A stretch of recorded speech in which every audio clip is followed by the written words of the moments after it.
अरे भाई छोड़ो ये अखिलेश वखिलेश। याद है कांग्रेस नेता कमलनाथ का ये बयान? ये केवल शब्द नहीं थे, ये थी कांग्रेस और समाजवादी पार्टी में दरार की शुरुआत। दरार सीटों की, दरार अपने अस्तित्व को ज्यादा मजबूत दिखाने की। नमस्कार, स्वीकार करिए, मैं हूं वैभव दीक्षित। मध्य प्रदेश से शुरू हुई इस नोकझोंक का सिलसिला अब महाराष्ट्र और उत्तर प्रदेश के उपचुनावों तक आ चुका है। अब अखिलेश के लिए राहुल ना ही जरूरी है और ना ही उनकी मजबूरी। केवल हरियाणा में अखिलेश को जो राहुल की जरूरत थी वहां तक थी, अब यह मामला पलट गया है। INDIA गठबंधन अब टूटता हुआ नजर आ रहा है और खास तौर पर अखिलेश और राहुल के बीच महाराष्ट्र चुनाव में भी अब सीट शेयरिंग को लेकर मध्य प्रदेश जैसा तनाव है। सपा दर्जन भर सीटों पर दावेदारी कर रही है। सपा ने सीटें नहीं मिलने पर अकेले चुनाव मैदान में उतरने की बात कह दी है और ऐसे में सवाल उतरकर सामने आता है, पैदा होता है, क्या महाराष्ट्र में भी सपा कांग्रेस अलग राह पर बढ़ेंगी? यही आज हमारे चर्चा का विषय है। महाराष्ट्र में विधानसभा चुनाव है और गठबंधनों की फाइट भी अब सामने आने लगी है।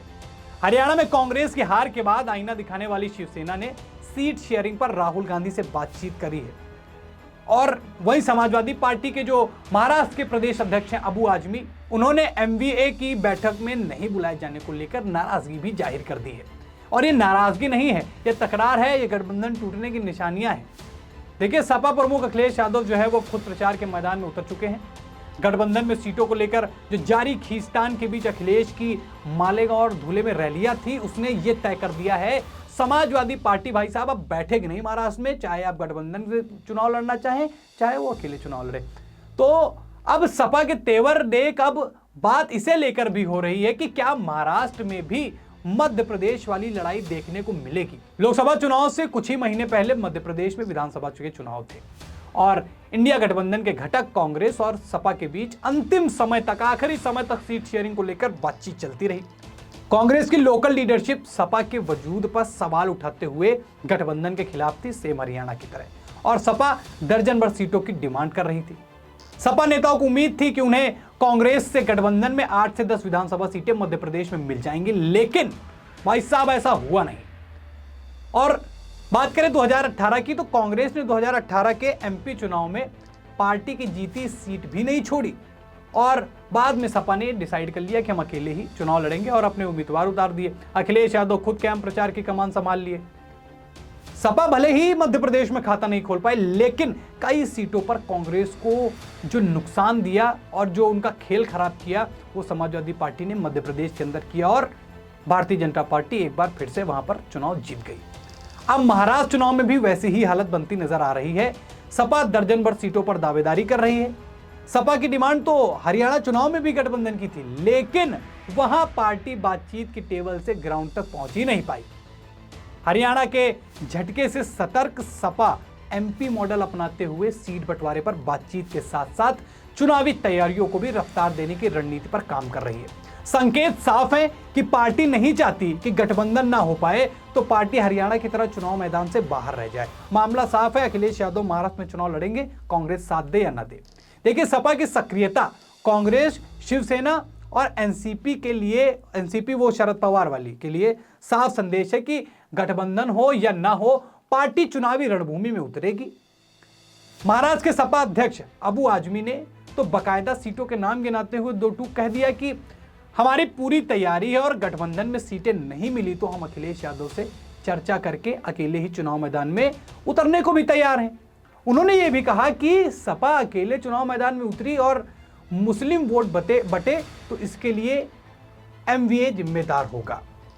लेकिन ऐसे में गठबंधन पर यह सवाल आ जाता है कि जहां जो मजबूत, वो वहां दूसरे को सटने क्यों नहीं देता?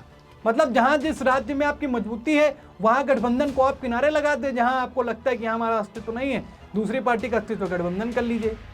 अब वही हालिया स्थिति गड़बड़ हो रही है, कभी कांग्रेस कर रही है, अब समाजवादी पार्टी करने जा रही है, इसलिए ऐसी लड़ाइयां चल रही हैं। देखिए, पहले मध्य प्रदेश और फिर हरियाणा, दोनों ही राज्यों में कांग्रेस मजबूत थी और दोनों राज्यों की चुनावी फाइट में कांग्रेस मेन फ्रेम में होती है और पार्टी ने, यहां सपा हो या आम आदमी पार्टी, किसी का भी साथ नहीं दिया।